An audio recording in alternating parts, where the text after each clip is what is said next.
This is a KOIN 6 News breaking news alert.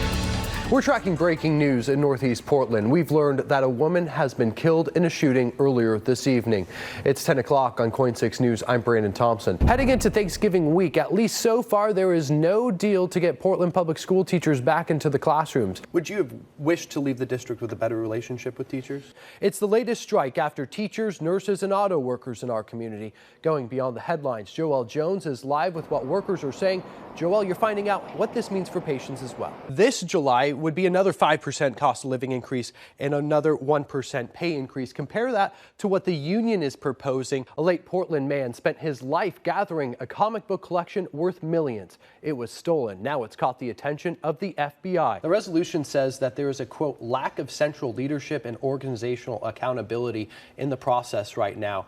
How important are those, and how do you find somebody or one entity to be accountable for this? They're critically important. Brookings got into the low 70s. Ooh, bust out the sunscreen and swim trunks. I'm ready for a beach day. Right, it's so crazy, mid-December. When I saw our Jenny Hansen was down in Corvallis, yeah. I have pulled laundry out of the washing machine that is less wet than what they were looking like in the stands there. I know, I just felt for her and her girls. Jamie, I was out at the marathon today. I was not running, supporting a friend, about all I could muster today. Hey, that's nice. What a gorgeous day out there for yes. it. Oh my gosh, it couldn't have been more perfect. Yes, so pleasant. KOIN 6 is going beyond pride. Just this year, there have been more bills targeting the existence of transgender children introduced than the last 8 years combined. That's according to the database translegislation.org. So the parents who support their trans children say they have felt like the states they live in are actually coming after them now. So some are seeking refuge right here in Oregon. Our Brandon Thompson speaking to a mother who feared that she was going to have her daughter taken away from her when she lived down in Texas? Yeah, so they leave Texas before they were told by lawyers that they wouldn't be allowed to. Texas Governor Greg Abbott was sending child welfare agents to investigate parents who are providing gender-affirming care for their children. That order was struck down, but not before Karen, her son, her husband, and her transgender daughter made the decision to flee their home, seeking safety in Oregon. When you ask Karen's transgender daughter about her favorite things, I really like the scenery, the nature, big trees. You find her appreciation for the natural world around her. So I think it's really cool what this place can do with nature. I think it's really satisfying. We're not using her name to protect her privacy. 11 years old now, Karen's daughter knew she was trans when she was 3 years old. She didn't know the word, but she knew how she felt. Karen didn't accept it at first. I shot that down real quick and I went, you're not a girl, you're a boy. And, don't worry. You don't have to be a girl to like girl things. I just saw her sort of disappearing into herself. And she came to me in the kitchen again. She was 6 years old and she said, "Mom, I'm a girl." And I repeated the same thing. You don't have to be a girl to like girl things. And she went, "I know, but I'm a girl who likes girl things."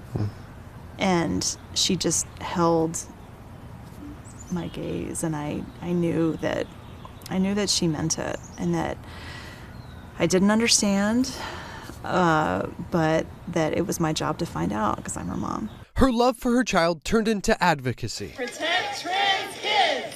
Protect trans kids! In 2021, Karen had joined other people rallying at the state capitol in Austin against a slate of bills targeting health care for transgender children, like puberty blockers, or even seeking therapy from a behavioral health provider. Puberty is an awkward experience for all of us, but for transgender youth, it is traumatic.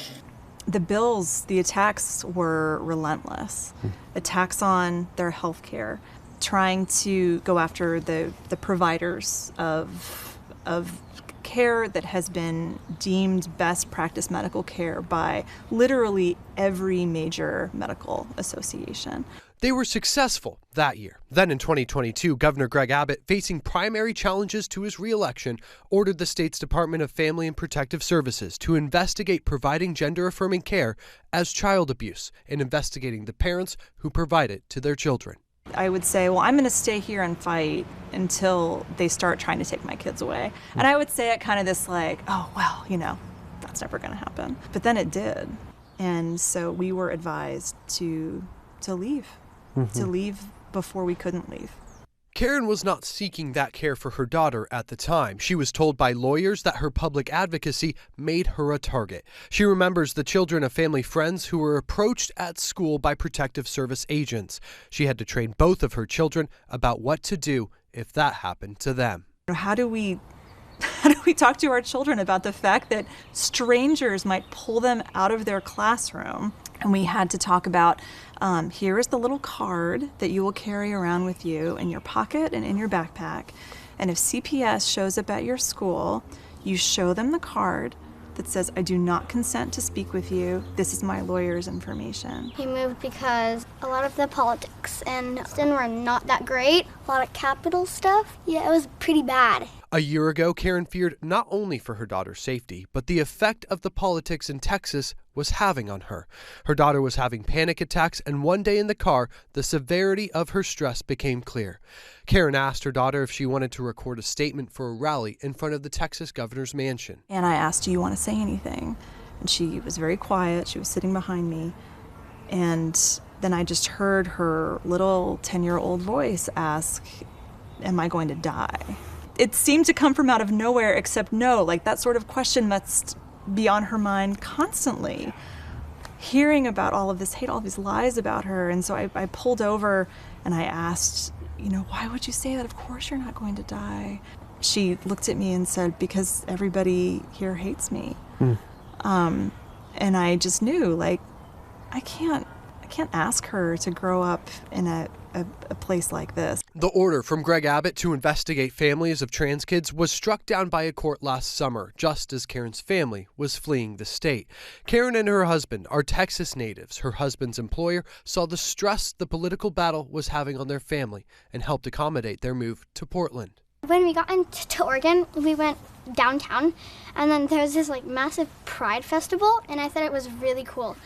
What did you think about seeing the Pride Festival? I felt like I'm in the right place. This is where I live now, and I don't plan on moving ever again. Karen sees a freedom in her daughter that she did not see when they lived in Texas. A freedom from worry, a freedom of thought, and a freedom to be a kid again. I remember I asked her before she started school, I went, are you going to tell your classmates that you're trans? And she went, probably. I mean, it's safe, right? And I went, yeah, I think so. And she feels supported. When I first got to my new school, I was really nervous, but I knew that there was another trans kid in my class because when I visited, everyone told me that this other person's trans, just so I could know. And I was like, cool. And then I kind of felt more safe, and then I adjusted to my school more because everyone was so nice and so friendly. And yes, it was very beautiful. And so I spent most time playing. Not playing in politics, but playing at school, just like an 11-year-old kid should do. Karen feels relief in Oregon, finally being able to testify on legislation that she supports and supports her trans daughter. But during testimony in Salem earlier this spring, she heard the similar false arguments made here that she heard in Texas. And she hopes Oregonians remain vigilant in protecting equal rights for transgender people like her daughter. And then you got to talk to the daughter, as we just heard, and for her to go from having that anxiety that she felt in Texas, was it hard to imagine? Because she seemed so confident. Yeah, Karen feels like her daughter has life again, like her daughter is happy again and free to think about the things that kids are supposed to do and not about political battle. Yeah, all right, Brandon, thank you so much. Yeah.